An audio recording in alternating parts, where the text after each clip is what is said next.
Class 8 chapter 18 ध्वनि तरह तरह की। ध्वनि उत्पन्न कैसे होती है? तो ज्यों ही हम बोलते हैं तो बोलने में कंपन उत्पन्न होता है और एक कंपन के फलस्वरूप ही ध्वनि का निर्माण होता है। अर्थात ध्वनि को हम बोल सकते हैं कि जब कंपन उत्पन्न होता है तो ध्वनि का निर्माण होता है। और अलग अलग वस्तुओं की और अलग अलग धातुओं की अलग अलग पदार्थों की ध्वनि जो होती है अलग अलग होती है। उसी के बारे में हम इस चैप्टर में बात करेंगे।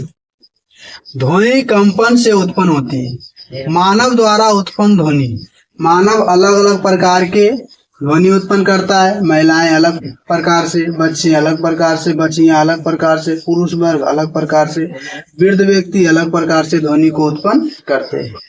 यानी जो बोलते हैं वो बोलने का तरीका अलग अलग होता है।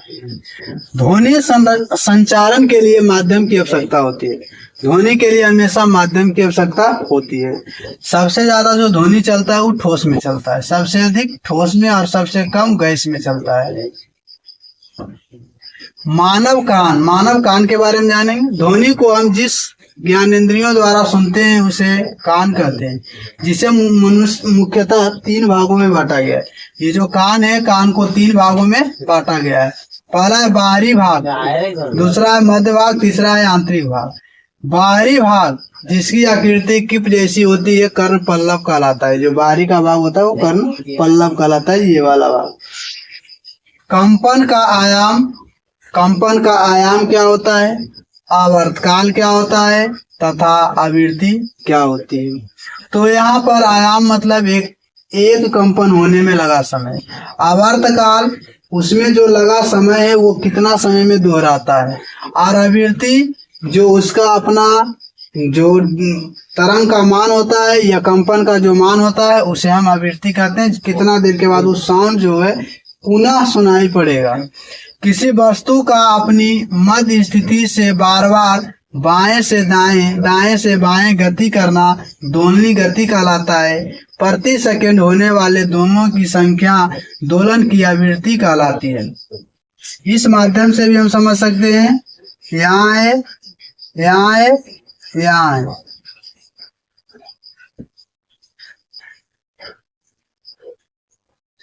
इधर से यहाँ से वस्तु इधर गया, इधर से वस्तु इधर आया, इधर से वस्तु यहाँ गया, इधर से वस्तु यहाँ आया। यानी कि हम बोल सकते हैं यहाँ पर एक आयाम बराबर 4 दोलन, एक आयाम बराबर 4 दोलन है। और ये हो गया एक आवर्तकाल जिसको जाने आने में लगा समय।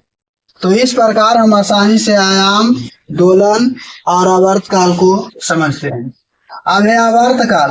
वस्तु एक निश्चित समय अंतराल में अपना एक दोलन पूरा करता है जिसे आवर्तकाल कहते हैं।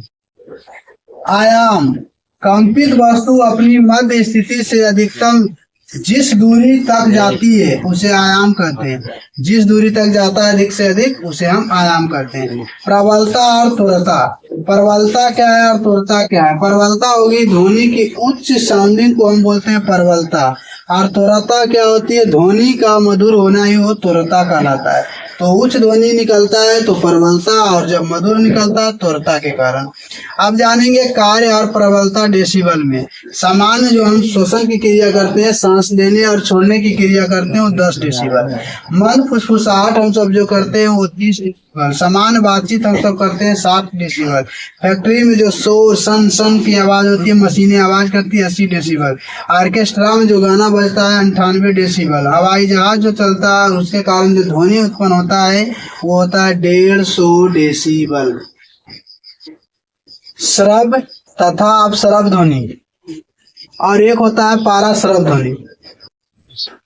श्रव्य मतलब हो गया जो हम सब सुन सकते हैं, अश्रव्य हो गया जिसे हम नहीं सुन सकते हैं। तो जो 0 से लेके 20,000 तक होता है इसे हम बोलते हैं श्रव्य, ये अपश्रव्य। और 20,000 से लेकर 20,000 हजर तक KHZ लिखे तो 20,000 हजर, इतना को हम ध्वनि को आसानी से सुन सकते हैं, इसे बोला जाता है श्रव्य। और एक होता है पाराशरभ। तो 20,000 से अधिक वाला जितना भी ध्वनि उत्पन्न होती है वो होता है पाराशरभ, जिसे हम सब नहीं सुन सकते, उसे कुछ जीव जंतु सुन सकते हैं, और अपशरभ को भी कुछ जीव जंतु सुन सकते हैं। 2000 कंपन प्रति सेकंड से अधिक आवृत्ति की ध्वनियां मानव सुन नहीं सकता है। यहाँ पर लिखना 20,000 कंपन प्रति सेकंड से अधिक आवृत्ति की ध्वनियां मानव सुन नहीं सकता है, अतः ये अपशरभ ध्वनि होते हैं। श्रव्य ध्वनि, मानव कान के लिए श्रव्य ध्वनियों का परास लगभग 20,000 से 20,000 हर्ट्ज 20,000 से 20,000 हर्ट्ज तक होता है, जिसे श्रव्य ध्वनि कहते हैं। और एक होता है पाराश्रव। तो 20,000 हर्ट्ज से लेकर जो अधिक ध्वनि उत्पन्न होता है उसे पाराश्रव कहते हैं, और उसे हम सब नहीं सुन सकते हैं। शोर तथा संगीत, ध्वनि प्रदूषण। अब पहले जानेंगे शोर किसे कहते हैं। तो जब बातचीत अस्पष्ट रूप से सुनाई दे तो वो शोर कहलाता है। जब ध्वनि अस्पष्ट रूप से सुनाई दे तो उसे शोर कहते हैं।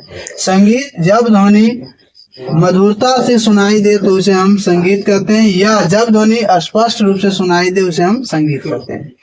ध्वनि प्रदूषण, अवांछित ध्वनियों को ध्वनि प्रदूषण कहते हैं। यानी कि जब हम ध्वनि सुनते हैं और वो स्पष्ट रूप से ना सुनाई दे तो वही कहलाता है ध्वनि प्रदूषण। वाहनों की ध्वनि, विस्फोट, हवाई जहाज, मशीन, लाउड स्पीकर आदि ध्वनि प्रदूषण करते हैं। ये सभी अनचाहे ध्वनि उत्पन्न करते हैं, जिसके कारण हमें सुनने में तीखा महसूस होता है। तो ये हो गया ध्वनि प्रदूषण।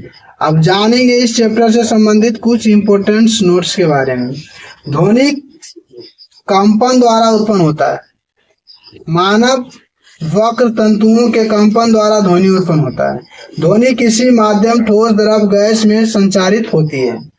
प्रति सेकंड होने वाले कंपनों की संख्या आवृत्ति कहलाती है। कंपन का आयाम जितना अधिक होता है ध्वनि उतनी ही प्रबल होती है। कंपन की आवृत्ति अधिक होने पर त्वरता अधिक होता है। अप्रिय ध्वनियां शोर कहलाती है जो ध्वनि प्रदूषण उत्पन्न करती है। ध्वनि प्रदूषण को कम करने का हर संभव प्रयास करना चाहिए। ये था सम इम्पोर्टेंट्स जो नोट्स था जो परीक्षा में लगभग पूछे जाते हैं।